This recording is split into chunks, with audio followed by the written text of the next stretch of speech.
I understand now why people move out of their houses when they remodel. This is not a productive work environment. In fact, it's about impossible to get any work done in here. And there's only one solution. We have to finish this office project. Things are pretty much the same as they were at the end of part 1. The only thing I did is the wiring. My carpentry skills are poor, but my wiring and electrical skills are pretty decent, and I like doing it, but it makes for a pretty boring video. So I just did that off camera. There's nothing exciting. There's a small sub panel in the corner, lots of outlets, including a 220 outlet for a potential air conditioner in the future. We're going to use some of these LED lights. They just clip right into the drywall. I've already got the drivers installed. It's probably not up to code, but it can't possibly be worse than the wiring that was here before. It was just Romex plugged into a wall outlet, run through some unprotected wire nut connections. Anything we do will be an improvement over that. Alright, family, let's break some glass. Wait, we're gonna break this? No. You can't play out there, kiddo. There's no flooring. When it's done. Yeah, I know. Alright, thanks, family. Max, Are we going back inside? you're not helpful.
The wall insulation is pretty much done. I can't reach this spot behind the drywall, but that's not a big deal.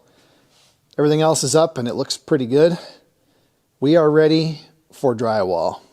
I rented a drywall lift for the ceiling. I also rented a drywall screw gun. This thing's pretty sweet. Belt fed. It'll put them in to the right depth as fast as you can pull the trigger. We're going to cut some holes for the LED lights and see if we can get the first sheet up, and we'll just kind of see how it goes. This thing gets a little squirrely. It's just a poor man's roto zip, but it does the job.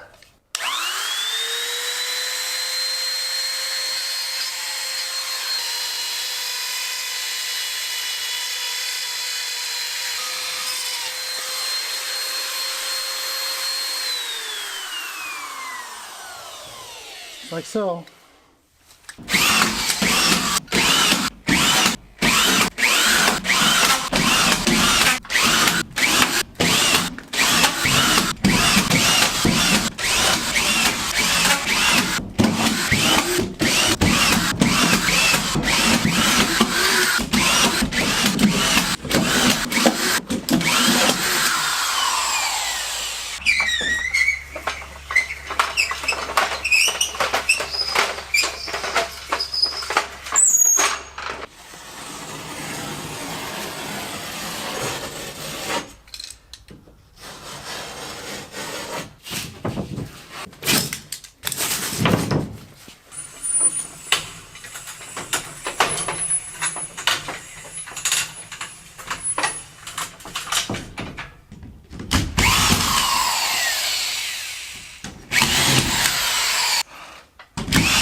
the ceiling drywall is done. Looks pretty good. I have a feeling we're going to find out that these cutouts for the lights are a little too close to that joint. But that's a problem for future Wes. I'm going to move on to the walls.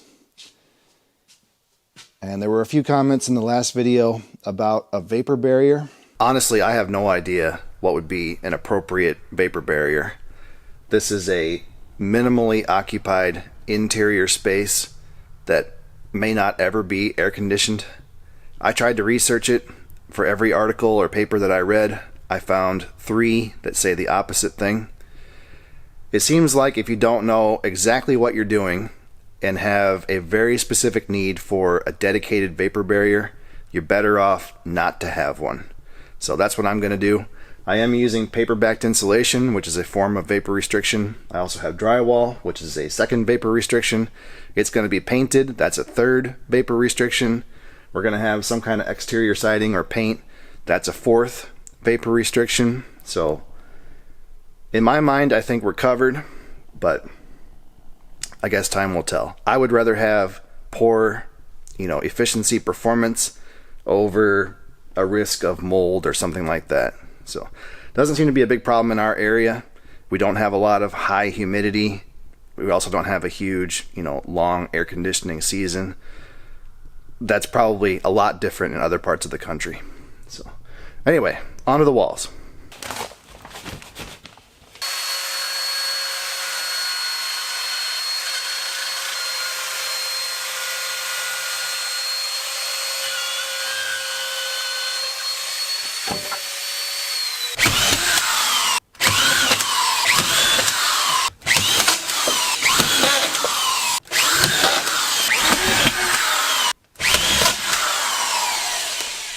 I had a little oopsie with the camera.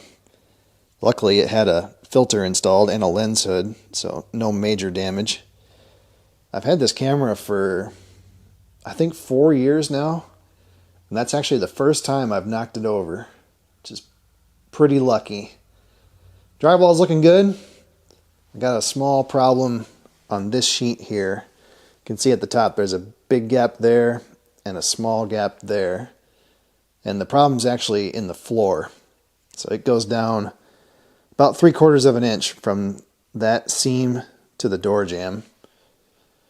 But no big deal. We'll just trim it to fit there and won't make any difference.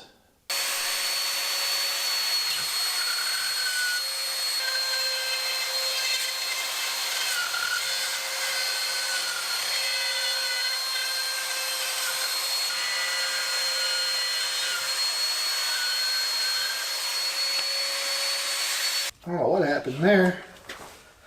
Caught something. I don't know.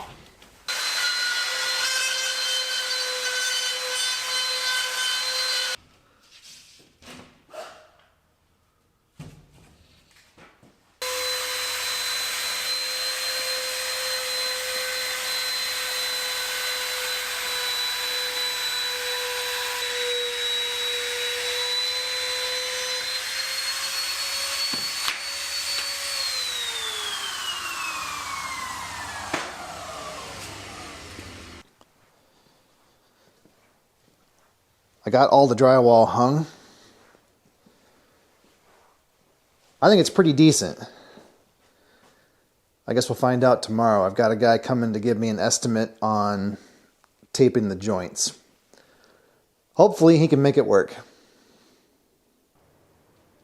I can't tell if it looks better or worse from up here. Doesn't matter, I guess. The next step is to insulate the ceiling and put down the subfloor. I'm going to use this cellulose blown-in insulation. It's normally an easy blow-in application, and you use a blower machine. It pushes it through a hose. All you got to do is kind of point it in the right direction. But the local place that rents those machines has 2 of them, and they are both broken. So we're going to try a little bit lower tech solution. This is a pretty small area. So I'm going to try dumping the insulation into a big tub and stirring it up, and we'll just dump it out, you know, by hand. That's basically what the machine does. It just kind of chews it up and fluffs it up and sends it through a hose. Hopefully it works. Otherwise, we're going to have to wait for the machines to be fixed.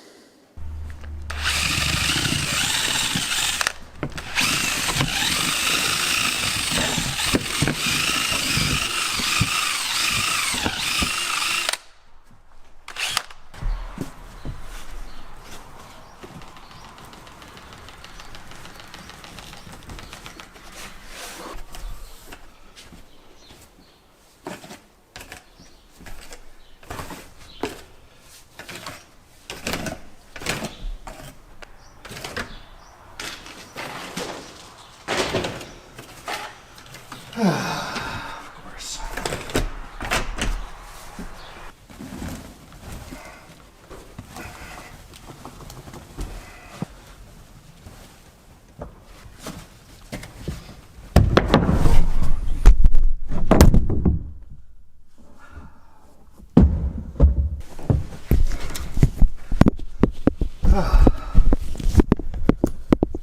Camera down for the second time.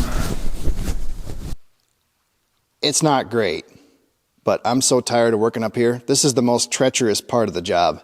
Every time I turn around, I'm knocking something over, or knocking the camera over, or taking a wrong step and just about going through the drywall. It's good enough for who it's for. We're going to put down some subfloor. I've got to notch this panel here for the gas pipe and the electrical, and then I believe we have to stagger the seams like we did with the drywall. But it should go pretty quickly. We'll glue it, we'll nail it, and we'll move on with life. Before we start the subfloor, we should probably address the elephant in the comment section. I vastly underestimated how offensive this tool could be. I didn't realize that every time I pounded a nail, it was like I was pounding that nail right through your soul. There were 1,200 comments on the last video. I think 1,199 of them mentioned the words nail gun. And most of them demanded that I acquire one immediately. Thanks to an extremely generous viewer, I now have more nail guns than I know what to do with. This is a beautiful boss stitch framing nailer. It takes 28-degree wire welded nails. There's also a couple of brad nailers. These will be really nice when we do the trim work. There's a pneumatic staple gun, some drywall tools, a tool belt, and a DeWalt router, which I've never had a router before, so that's going to be pretty handy. More staples and another staple gun, and a whole crate full of nails.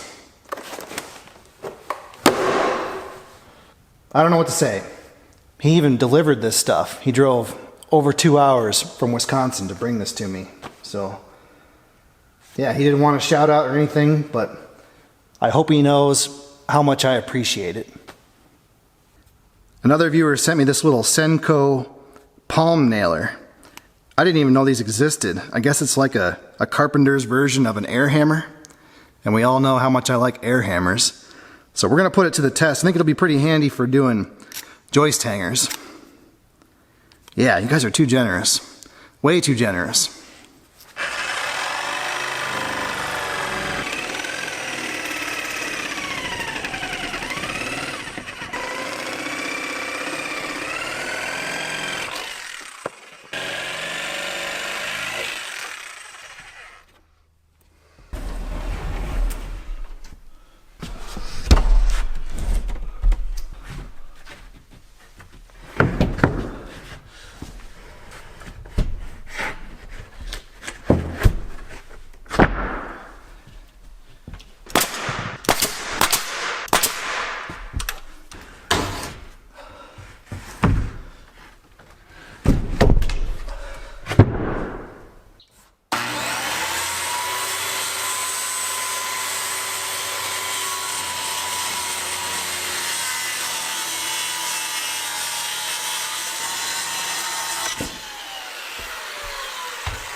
Well, apparently these DSLR cameras are not designed to survive a 16-foot free fall onto concrete. Actually, the camera itself still seems to work.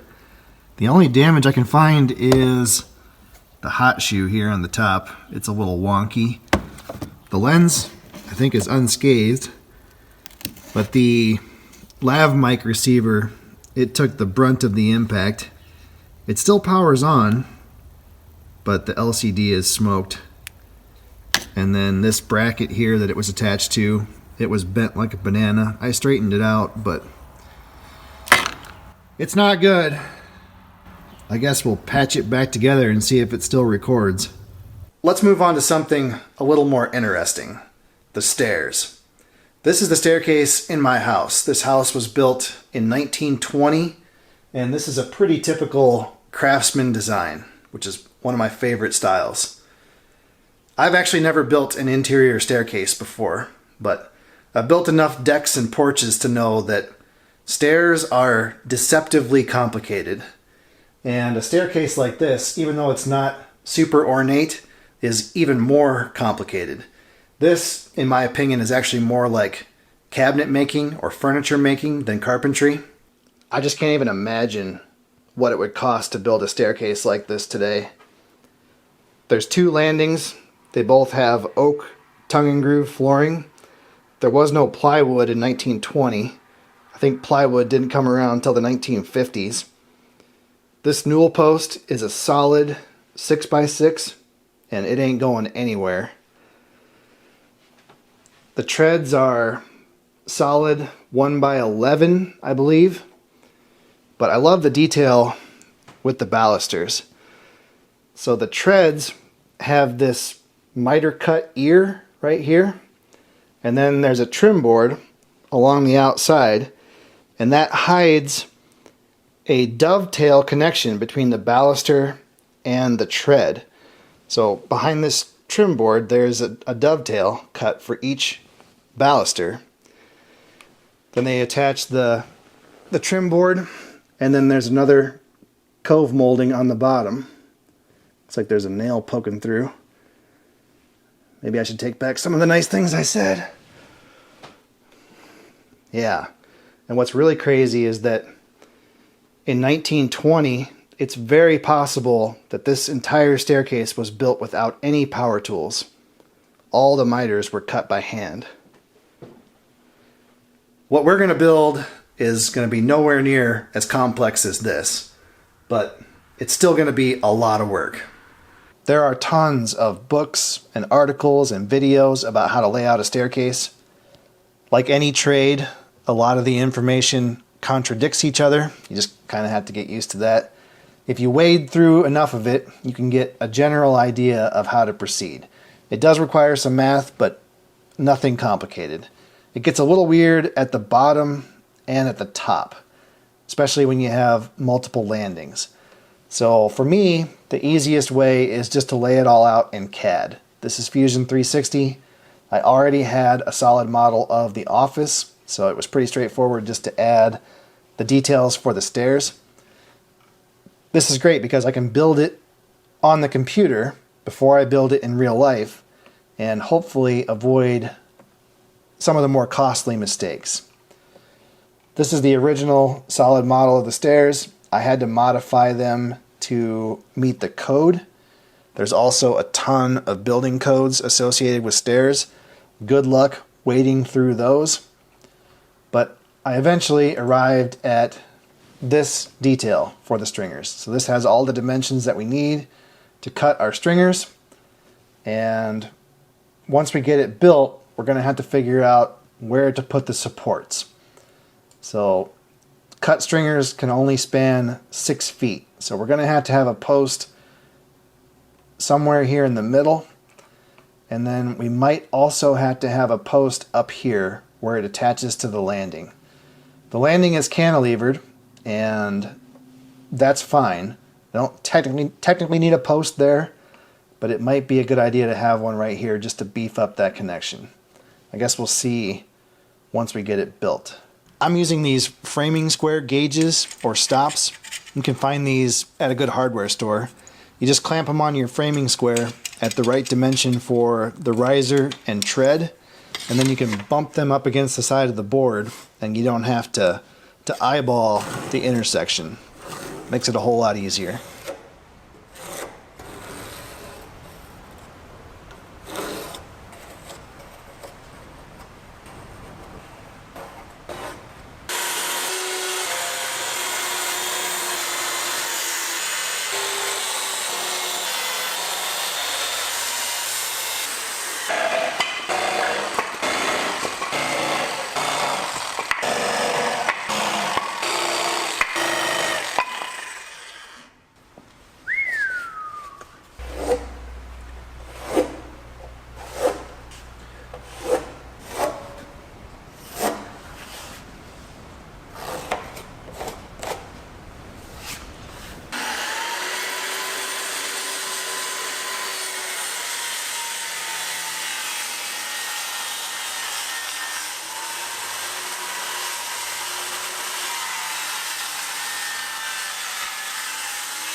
Twisted.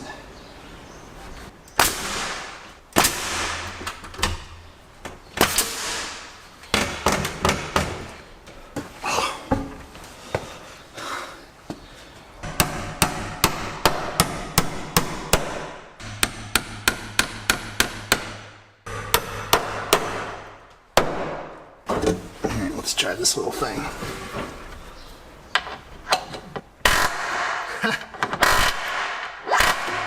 Oh, that is sweet. Very cool.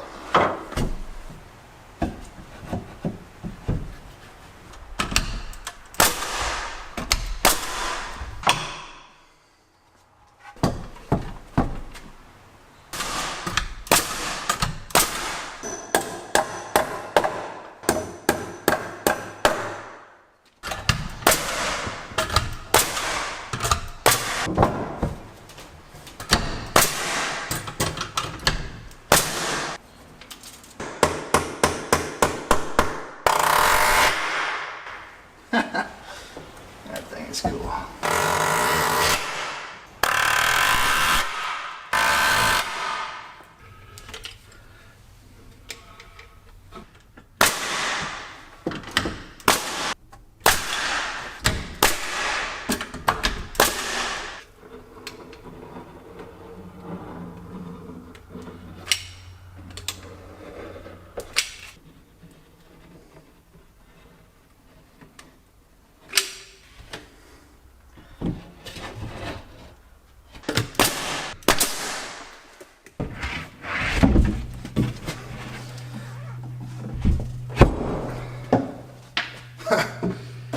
Not even close to square.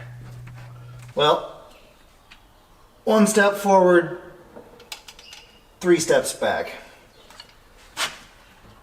I only had 3 stringers, which was fine for the narrower stairs I was going to build originally. But I changed my mind and made the stairs wider. But I forgot to cut a 4th stringer. So I tore everything back out, cut a 4th stringer, moved the middle one over, and it's going to be a lot better. Honestly, 3 stringers would have been fine if I wasn't using plywood for the steps.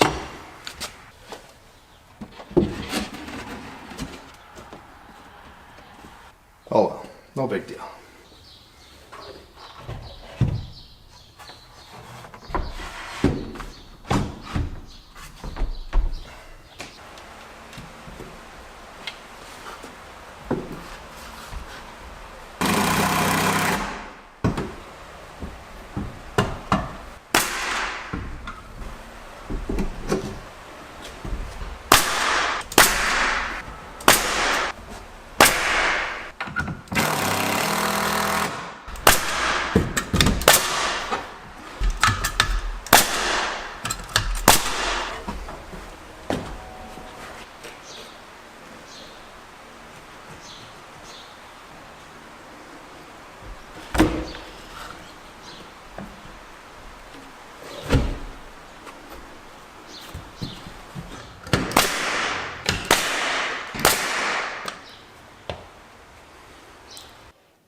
This is fantastic. We have a second floor, and it is nice and sturdy. We also have stairs, and they are nice and sturdy. That was a whole lot of work. It took longer to build the stairs than it did to frame the entire office. Got one little boo-boo here on the landing. I got caught in a classic measure once, cut twice situation, but I decided that piece was too big to fail. I can hide that with the railing, I think. Yeah, these are fantastic. Nice and strong.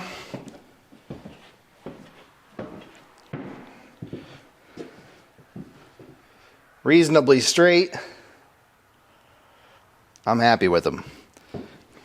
We still need a railing, obviously. And then I've got some more blocking and bracing to install. We're going to have a post somewhere because you're only allowed to span 6 feet with cut stringers. So, I don't know, maybe about there we'll have to have a post and a beam that goes over to the wall. I'm just not sure how I want to do that, if I want to tie it into the railing or if I want it to be kind of on its own. I also need some more blocking and bracing for the landing. I don't like having ledger boards just attached to the wall. I want to have something that goes down to the floor. And we'll need another post, at least 2 more posts for the railing there. But overall, I'm pretty pleased. Also, the drywall is finished.